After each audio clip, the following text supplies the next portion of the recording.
Sabili Academy presents Islam Step by Step, Course 11, Your Family. Sheikh Asim Al-Hakim. بسم الله الرحمن الرحيم الحمد لله والصلاة والسلام على رسول الله وآله وصحبه ومن اهتدى بهداه أما بعد السلام عليكم ورحمة الله and welcome to Islam Step by Step.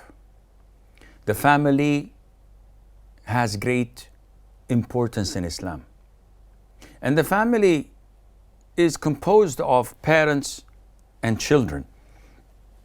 The rights of parents are highlighted to the extent that the Prophet said alayhi salatu wassalam, and this is a warning to every son and daughter,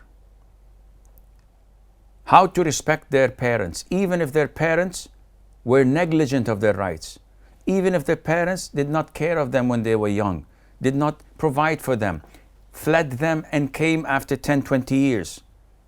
Still, they are your parents.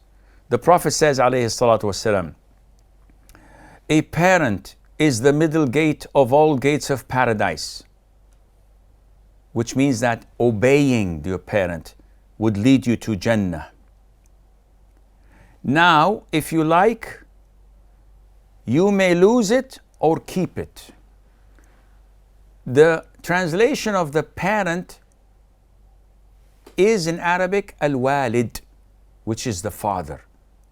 So many people complain of their parents abandoning them when they were young and coming after 20-30 years trying to connect, and they refuse as children. And this is totally prohibited and a major sin. You have to be dutiful and respectful and obedient to your father and mother, regardless of what they had done in their lives before.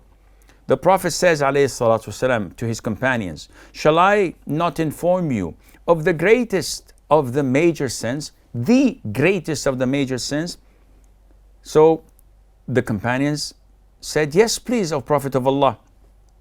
The Prophet said, alayhi salatu wasalam, told him about the greatest major sins: associating others with Allah and being disobedient and undutiful to the parents.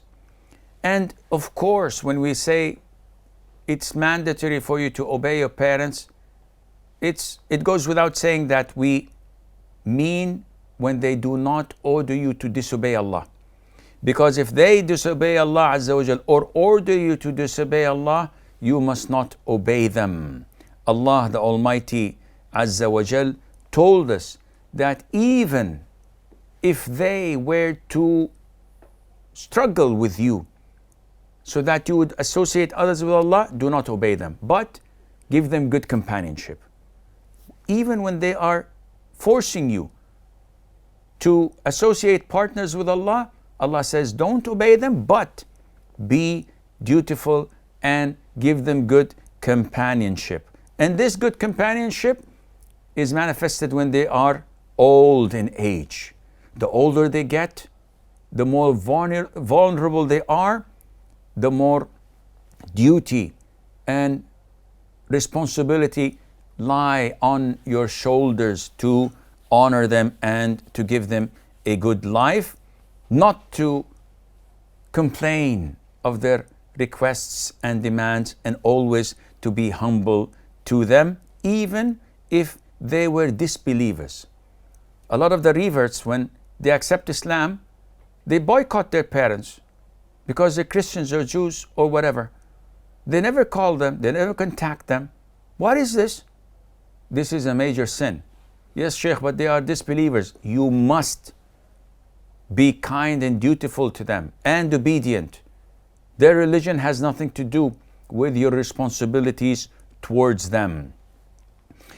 As for the children, a huge part of the family, my responsibility as a parent to my children is to select a good mother for them, to give them a good name when they first come to this world, to take care of them, to upbring them in a good way, to educate them, to teach them what they need to learn about their religion, because this is my responsibility.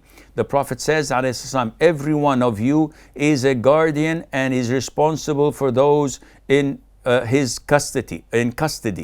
The ruler is a guardian of his subjects and responsible for them. A man is a guardian of his family and is responsible for it. So this is my responsibility. I have to teach my children, setting the priorities first by first. So I have to teach them about the correct aqeedah, no shirk. I have to teach them who Allah is, His beautiful names and attributes, so that they always observe Allah Azza wa Jal watching over them. I have to teach them how to pray, how to purify themselves. I have to teach them how to be religiously committed and to have a good moral conduct. And this is part of the best deeds at the side of Allah. I have to provide for my children, not let them beg, not let them need others while I'm still alive. Especially for the girls, I have to take care of them, to provide for them, to clothe them, and not make them in need of anyone else, as they will be my shield on the day of judgment from hellfire.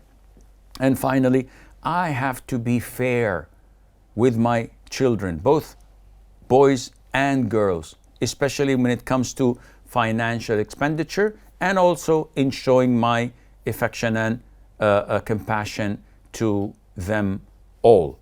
هذا والله أعلم ونسبة العلم إليه أسلم وصلى الله وسلم وبارك على نبينا محمد.